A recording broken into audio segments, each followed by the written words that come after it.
नमस्कार, मैं हूं आपके साथ गौरव राजेंद्र। बुलेटिन की शुरुआत करते हैं। रायपुर में छत्तीसगढ़ राज्य अल्पसंख्यक आयोग की तरफ से वीर बाल दिवस पर रैली का आयोजन किया गया, जिसमें सीएम विष्णुदेव साय ने शिरकत की और सीएम साय ने मरीन ड्राइव से रैली को हरी झंडी दिखाकर रवाना किया। इस भव्य रैली में करीब 5000 से ज्यादा स्कूली छात्र छात्राओं, स्काउट गाइड और एनसीसी कैडेट्स ने सहभागिता की। रैली में सिख परंपरा की वीरता को दर्शाती गतका जैसी साहसिक गतिविधियों, सांस्कृतिक प्रस्तुतियों और प्रेरणादायी झांकियों ने उपस्थित जनसमूहों को गहरे भावनात्मक स्तर पर जोड़ा। कार्यक्रम को संबोधित करते हुए सीएम साय ने कहा कि 26 दिसंबर को वीर बाल दिवस के रूप में हम दशम गुरु गोविंद सिंह जी की साहिबजादों बाबा जोरावर सिंह जी और बाबा फतेह सिंह के अद्वितीय बलिदान को नमन करते हैं। उन्होंने कहा कि सिर्फ 9 साल और 7 साल की अल्पायु में साहिबजादों ने जिस अदम्य साहस, आस्था और बलिदान का परिचय दिया, वो मान इतिहास में अनुकरणीय है। सीएम साय ने कहा कि इतनी छोटी उम्र में भी साहिबजादे किसी दबाव में आगे नहीं झुके, अपनी आस्था से विचलित नहीं हुए और धर्म और सत्य की रक्षा के लिए सर्वोच्च बलिदान दिया। ये बलिदान सिर्फ सिख समाज ही नहीं बल्कि पूरी मानवता के लिए प्रेरणा स्रोत है। सीएम साय ने कहा कि सिख धर्म की ये गौरवशाली परंपरा हम सभी के लिए गर्व का विषय है। नई पीढ़ी को साहिबजादों के बलिदान और मूल्यों से परिचित कराना हमारा नैतिक दायित्व है। 10वें गुरु गोविंद सिंह के साहबजादे जोरावर सिंह और फतेह सिंह, जो मात्र 9 साल और 6 साल की उम्र में किसी भी तरह के दबाव में नहीं आए और अपनी आस्था और अपने धर्म के लिए अपनी शहादत दे दी। सबसे पहले उनके शहादत को नमन करते हैं और उनकी स्वर्गाथा आने वाली हमारी पीढ़ी, हमारे युवा भी जाने और उनके शहादत को यादगार बनाने के लिए हमारे देश के यशस्वी प्रधानमंत्री श्री नरेंद्र मोदी जी ने 2022 में 26 दिसंबर को वीर बाल दिवस के रूप में घोषित किया है। उनका धन्यवाद करते हैं। और आज यहाँ पर अल्पसंख्यक आयोग और शिक्षा विभाग के द्वारा ये वीर बाल रैली का भव्य आयोजन हुआ है, जिसमें हमारे स्काउट गाइड के, एनसीसी, एनएसएस के और स्कूल के बच्चे शामिल हुए हैं। खालसा स्कूल तय किया गया है। खालसा स्कूल में उधर कांकेर जिले के दुरुकोनल ब्लॉक में इन दिनों अवैध रेत उत्खनन का कारोबार अपनी चरम सीमा पर है। बता दें कि एनजीटी के नियमों को ताक पर रखकर रेत माफिया नदियों का सीना छलनी कर रहे हैं। इस मुद्दे को लेकर युवा कांग्रेस ने आक्रामक रुख अपनाते हुए तहसील कार्यालय दुर्गकोंदल का घेराव किया और प्रशासन के खिलाफ जमकर नारेबाजी की। स्थानीय लोगों और युवा कांग्रेस का आरोप है कि क्षेत्र की नदियों में ठेकेदारों द्वारा बेखौफ होकर चेन माउंटेन मशीनों का उपयोग किया जा रहा है। प्रतिदिन सैकड़ों हाइवा रेत का अवैध परिवहन हो रहा है, जिससे न केवल पर्यावरण को भारी क्षति पहुंच रही है बल्कि शासन को भी लाखों रुपए के राजस्व का नुकसान हो रहा है। हैरान की बात यह है कि ये सब प्रशासनिक अधिकारियों की नाक के नीचे हो रहा है, जिससे उनकी कार्यप्रणाली पर भी सवालिया निशान खड़े हो रहे हैं।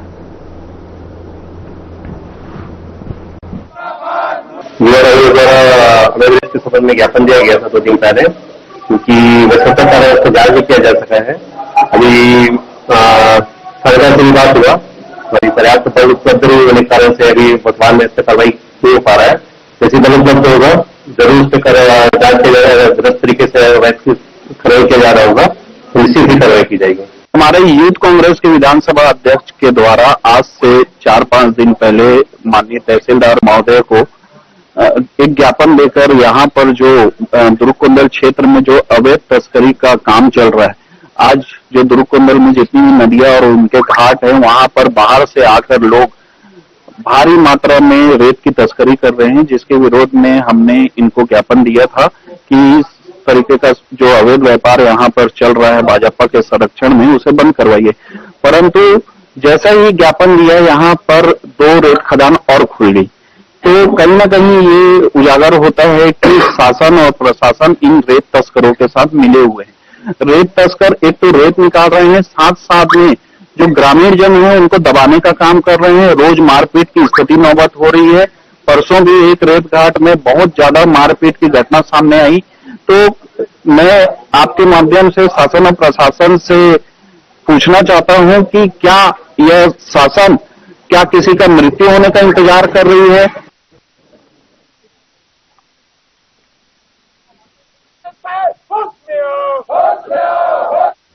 उधर बिलासपुर में आगामी 23 दिसंबर से 25 दिसंबर तक आयोजित राज्य युवा महोत्सव 2025 में 3100 युवा भागीदारी करेंगे। खेल एवं युवा कल्याण विभाग द्वारा राज्य खेल प्रशिक्षण केंद्र बेहतराई में इसका आयोजन किया जा रहा है। इसमें जिला स्तरीय युवा उत्सव के विजेता प्रतिभागी 14 विधायकों और में जो है अपनी प्रतिभा दिखाएंगे, जिसे लेकर उप मुख्यमंत्री खेल एवं युवा कल्याण मंत्री अरुण साव ने प्रेस कॉन्फ्रेंस में राज्य युवा महोत्सव के दौरान होने वाली प्रतियोगिताओं और कार्यक्रमों की जानकारी दी। उन्होंने अपने नवा रायपुर स्थित निवास कार्यालय में आयोजित प्रेस कॉन्फ्रेंस में महोत्सव के पोस्टर का विमोचन किया। साथ ही बता दें आपको कि राज्य युवा आयोग के अध्यक्ष विश्व विजय सिंह तोमर, खेल एवं युवा कल्याण विभाग के सचिव यशवंत कुमार और संचालक तनुजा सलाम भी प्रेस कॉन्फ्रेंस में मौजूद रहीं।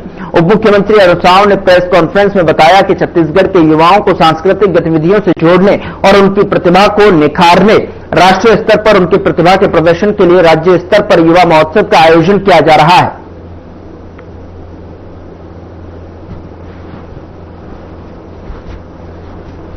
आपका सभी का हार्दिक अभिनंदन है, स्वागत है। आज मैं उपस्थित हूं राष्ट्रीय युवा महोत्सव 2026 का जो राज्य स्तरीय आयोजन छत्तीसगढ़ में चल रहा है, उसकी तैयारियों के संबंध में आपसे चर्चा करने के लिए भारत सरकार युवाओं को मंच प्रदान करने के लिए, उनकी प्रतिभा को अवसर प्रदान करने के लिए राष्ट्रीय युवा महोत्सव का आयोजन हर वर्ष करती है। 2026 का राष्ट्रीय युवा महोत्सव चल रहा है। पहले चरण में हमारे राज्य में हमने जिले स्तर पर युवा उत्सव का आयोजन किया। जिला स्तरीय युवा उत्सव में चयनित प्रतिभागी अब राज्य स्तरीय युवा महोत्सव में सम्मिलित होंगे। खबर पंखानजूर से है, जहां लोक निर्माण विभाग की गंभीर लापरवाही अब सवालों के घेरे में है। दरअसल आपको बता दें कि 14 चक्का वाहन पुलिया पर जो है अनियंत्रित होकर सीधे नाले में जा गिरा। हादसे में वाहन चालक और उसकी 5 साल की बच्ची गंभीर रूप से घायल हो गए, जिन्हें तत्काल अस्पताल में भर्ती कराया गया, जहां पर स्थानीय लोगों का कहना है कि इस पुलिया को लेकर कई बार शिकायतें की गई हैं, परंतु न तो इसका चौड़ीकरण किया गया है और न ही सुरक्षा के कोई पुख्ता इंतजाम हुए हैं। लगातार हो रहे हादसों और प्रशासनिक अनदेखी के विरोध में शिवसेना पखानजूर इकाई ने एसडीएम कार्यालय पहुंचकर जो है ज्ञापन सौंपा। तो वहीं ज्ञापन में पुलिया के तत्काल निरीक्षण, चौड़ीकरण और निर्माण कार्य शुरू होने तक अस्थायी सुरक्षा व्यवस्था की मांग की है। साथ ही शिवसेना ने चेतावनी दी है कि यदि जल्द कार्रवाई नहीं हुई तो उग्र आंदोलन किया जाएगा।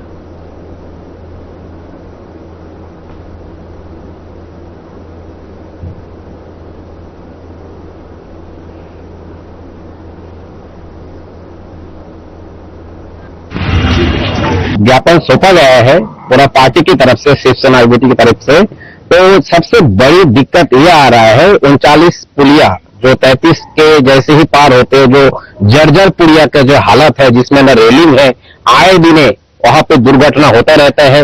करीबन मैजिक 14 चक्का गाड़ी रिसेंटली घटना है, कल की घटना है, जिसमें एक बड़े मालवाहक जो ट्रक है वो गिर चुका है, जिसमें जान माल की क्षति हो रहा है। इसके जिम्मेदार कौन है? क्योंकि इसके बारे में हम लोग पहले ही एसडीएम साहब जी को हमने ज्ञापन सौंपी है। इसके बारे में कोई भी ना कोई इसके ऊपर निराकरण किया गया है, ना इसके ऊपर कोई संज्ञान लिया गया है। आज रेलिंग नहीं है, सकरी पुलिया है, आए दिन कम से कम 12 से 13 नीचे गाड़ी गिर चुका है।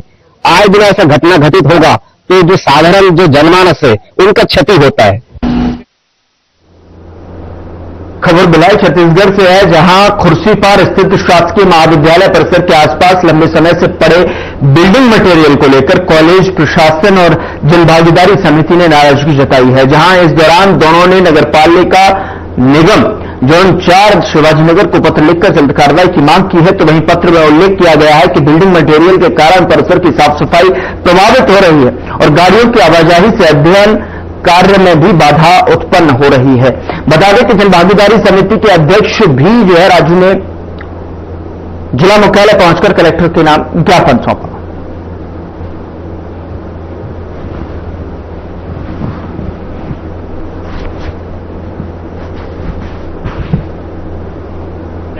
मैं खुर्सीपार व मोहनलाल जैन शासकीय महाविद्यालय के जनभागीदारी समिति का अध्यक्ष हूँ और वहां पर विभिन्न प्रकार की अनियमितताएं थी, जिसमें की है जोन आयुक्त और जोन 4 में के अंतर्गत आने वाले महाविद्यालय परिषद में जो आपका ऑडिटोरियम बना है वो दिन के वक्त भी चालू रहता है और उसके कारण से क्या है शिक्षा और शिक्षण में व्यवधान उत्पन्न होता है।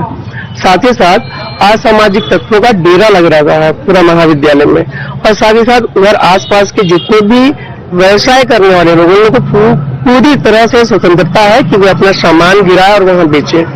इस संबंध में मैंने जोन आयुक्त, कमिश्नर और कलेक्टर को पूर्व में आवेदन दे चुका है। साथ ही साथ थाना प्रभारी, एसपी और एसएसपी और आईजी को भी लेटर दे चुका है, परंतु कोई भी कार्रवाई इस संबंध में देखने को नहीं मिल रही है।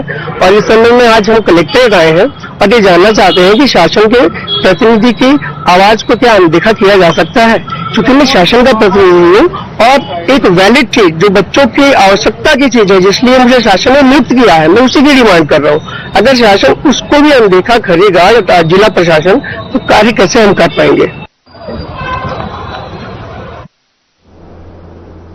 खबर कांकेर जिला से है, जहां दुर्ग कौंदल ब्लॉक मुख्यालय के सामुदायिक भवन ने लैंगिक समानता को लेकर कार्यक्रम का आयोजन किया। बता दें कि जिसमें दुर्ग कौंदल ब्लॉक के सभी ग्रामों से महिलाएं पहुंची हुई थी। ब्लॉक कोऑर्डिनेटर पूर्णिमा मंडल शर्मा ने बताया कि लैंगिक समानता को लेकर काम कर रहे हैं। महिला और पुरुष में लिंग आधारित भेदभाव को समाप्त करने सहित महिलाओं पर होने वाली घरेलू हिंसा की रोकथाम पर जागरूक किया जा रहा है। तो वहीं बता दें कि सहभागी साथ से जो है युवराज नागराज ने बताया कि लैंगिक समानता को लेकर महिलाओं और हमारी समाज को जागरूक करने की आवश्यकता है। आज भी हमारे समाज में जो है लैंगिक को लेकर या महिलाओं के ऊपर जो असमानता देखी जाती है उसे कैसे दूर करें, इस कैंपेन के माध्यम से लोगों को जागरूक किया जा रहा है।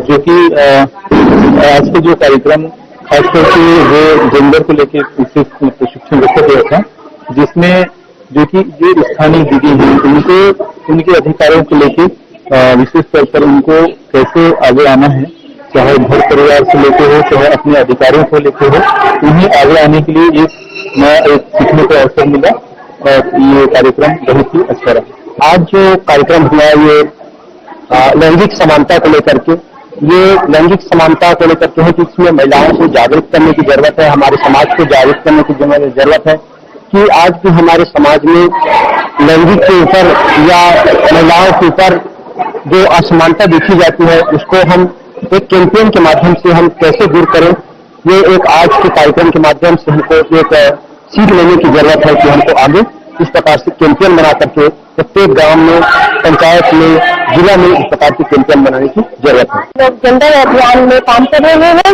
जो जेंडर समानता पे काम कर रहे हैं, इसमें महिला और पुरुष के लिंग आधारित भेदभाव को हम लोग सबसे ज्यादा फोकस कर रहे हैं, क्योंकि महिलाओं हमेशा साक्षर होते हुए ही वो पीछे रहते हैं और सबसे ज्यादा महिलाओं की हिंसा होते हैं, घरेलू हिंसा, फिर जैसे बाल अपराध, फिर हम लोग और ऐसे कई सारे व्यवस्था जो है महिलाओं को पीछे रखते हैं, चाहे वो धर्म के ऊपर हो, चाहे वो जाति के ऊपर हो, चाहे वो शिक्षा के आधार पर हो, चाहे वो आर्थिक स्थिति पे, हर विषय पे महिला को पीछे रखते हैं। तो हम लोग वही सबके सामने इस कोशिश में है कि हम लोग जेंडर समानता लाए, लिंग आधारित भेदभाव ना हो, सभी को एक दृष्टि से देखा जाए, जितना पुरुष को अहमियत दिया जाए उतना ही महिलाओं को भी अहमियत दिया जाए और ये जो समाज एक समानतापूर्वक समाज बने, ये हमारा मेन उद्देश्य है।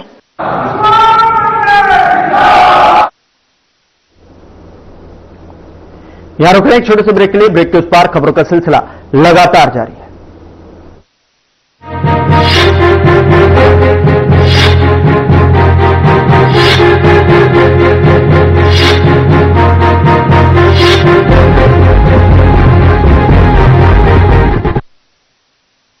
लोग सेहत बनाने के लिए क्या क्या नहीं करते, जिम जाते हैं, कसरत करते हैं, काजू बादाम प्रोटीन के डिब्बे तक घोल घोल कर पीते हैं, फिर भी उनकी सेहत नहीं बनती क्योंकि उनका पाचन तंत्र खराब है।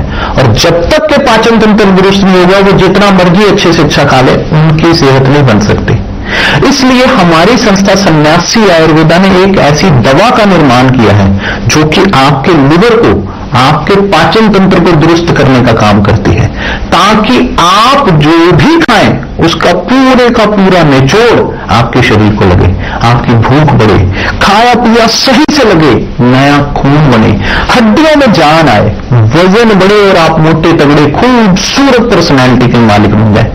सिर्फ 655 रुपए की पूरे एक महीने की दवा होती है और आप इसे घर बैठे 011 45 45 45 45 पर फोन करके दवा मंगवा सकते हैं। मुफ्त दवा है और मुफ्त इलाज, सुविधा सबको, राहत है आज। माँ बच्चे का पूरा ध्यान हो, सभी निरामय आयुष्मान, घर घर नल जल है जीवन, सब लोग सुखी है घर आंगन। अब फसल सुनहरी लहराए, खुश हो किसान झूमे गाए, नवोत्थान नई पहचान, बढ़ता राजस्थान, हमारा राजस्थान।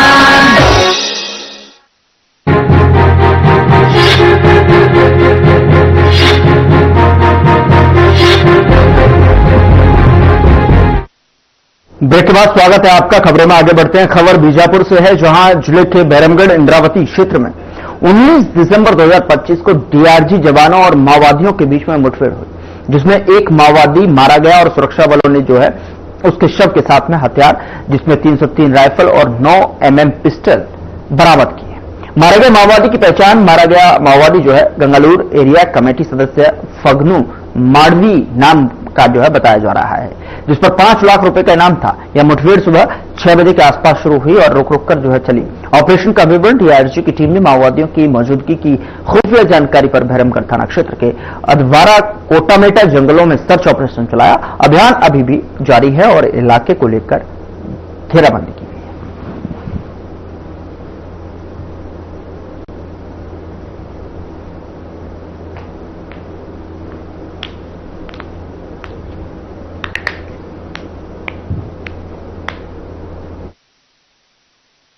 भैरमगढ़ के आदवाड़ा और कोटमेटा के जंगलों में माओवादियों की उपस्थिति की सूचना थी, जिसमें भैरमगढ़ एरिया कमेटी के सशस्त्र माओवादियों की सूचना थी, जिस पर से डीआरजी की टीमें कल शाम को रवाना हुई थी और आज सुबह 6 बजे से लगातार मुठभेड़ जारी थी। और मुठभेड़ के बाद सर्चिंग के दौरान एक माओवादी का शव बरामद हुआ, जिसकी पहचान फगनू माडवी के रूप में हुई, जो एसडीएम भैरमगढ़ एरिया कमेटी का है। साथ में ही 303 rifle, 9 mm pistol, wireless set एवं अन्य विस्फोटक सामान भी बरामद हुए हैं। दुर्ग में दाऊ श्री वासुदेव चंद्राकर कामधेनु विश्वविद्यालय अंजोरा के भूतपूर्व छात्र 40 साल बाद फिर एक दूसरे से मिलेंगे और अपनी स्टूडेंट लाइफ के दिनों की यादें ताजा करने के साथ साथ विश्वविद्यालय की उत्तरोत्तर प्रगति के लिए अपनी महती विचार साझा करेंगे। यह अवसर 20 और 21 दिसंबर को रोमन पार्क पुलगांव में विश्वविद्यालय द्वारा आयोजित भूतपूर्व छात्रों की एलुमिनाई मीट 2025 का होगा।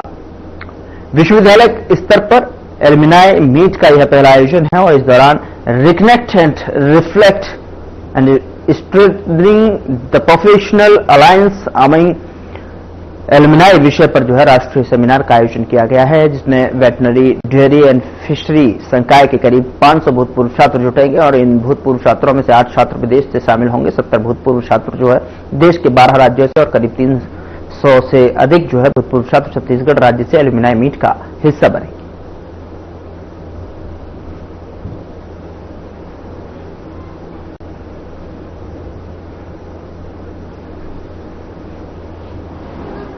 हो रही है, जिसमें बाहर से भी, मथुरा के भी जो वहाँ के हैं वाइस चांसलर वो भी पहुँच रहे हैं उसके अलावा आपके जो कामधेनु विश्वविद्यालय के जो रायपुर के हैं वहाँ से मतलब काफी विशिष्ट अतिथि वहाँ पहुंचे हैं। बड़ा कार्यक्रम का आयोजन हो रहा है। बड़ा डेफिनेटली एक बड़ा कार्यक्रम का आयोजन है, क्योंकि हमारे मुख्य अतिथि जो है श्री राम विचार नेताम जी हैं, जो हमारे पशुपालन मंत्री भी हैं, साथ में गजेंद्र यादव जी भी हैं जो हमारे बोर्ड मेंबर हैं, साथ में अतिथि भी हैं अभी डोमन लाल कोरसेवाड़ा जी हैं, रिकेश सेन जी हैं, ललित चंद्राकर जी हैं, मथुरा के वाइस चांसलर हैं, IGKV के वाइस चांसलर हैं, हमारे यहाँ के एल्यूमिनी हैं जो हाँ जी डॉक्टर के ध्रुव जी हैं, अमित रस्तोगी जी हैं, हमारे कलेक्टर जो है अभिजीत सिंह जी वो भी हैं, और हमारे जो SP हैं श्री विजय अग्रवाल जी वो भी इस कार्यक्रम में उपस्थित रहेंगे। सभी का बड़ा इंटरेस्ट है कि ये कार्यक्रम हो, क्योंकि ये कार्यक्रम है और हम चाहते हैं कि जो हमारे वर्तमान छात्र हैं वो पूर्व छात्रों से सीखें जो उन्होंने किया है, जो अनुभव है उनके, और उसके साथ लेके वो आगे बढ़े। हमारा यही उद्देश्य है।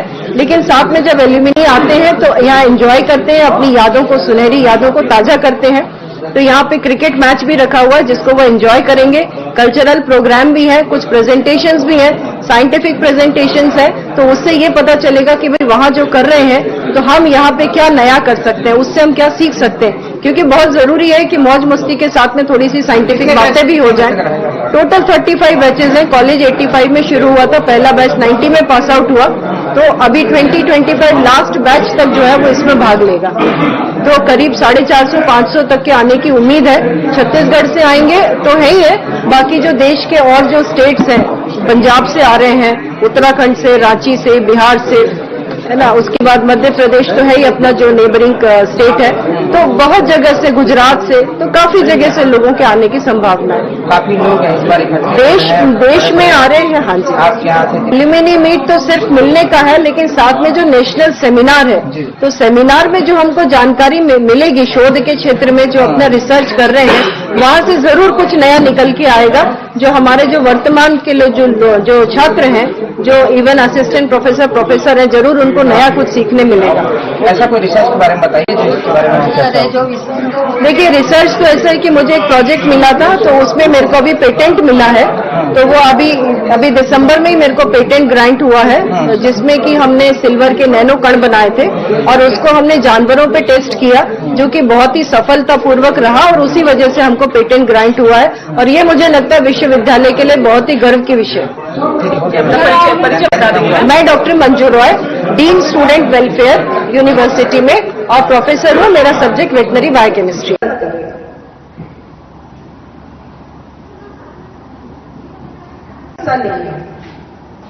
क्योंकि ये एल्यूमिनी मीट और फिलहाल बुलेटिन में इतना ही। नमस्कार।